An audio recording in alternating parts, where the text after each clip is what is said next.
Bitcoin, created by Satoshi Nakamoto in 2009, is the first and most well-known decentralized digital currency.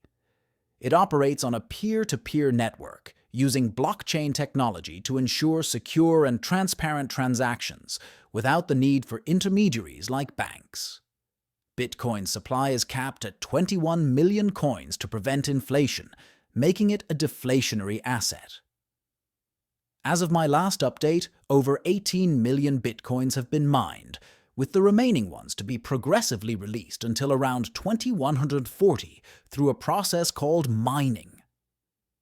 Bitcoin's technology is based on blockchain, a decentralized ledger that records all transactions across a network of computers. This ensures security and transparency, as every transaction is verified by network participants, miners, through a process called mining. Bitcoin operates without a central authority, making it a peer-to-peer system where users can send and receive bitcoins directly.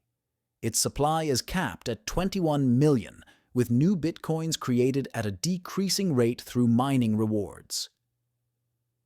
This design aims to mimic gold's scarcity and prevent inflation.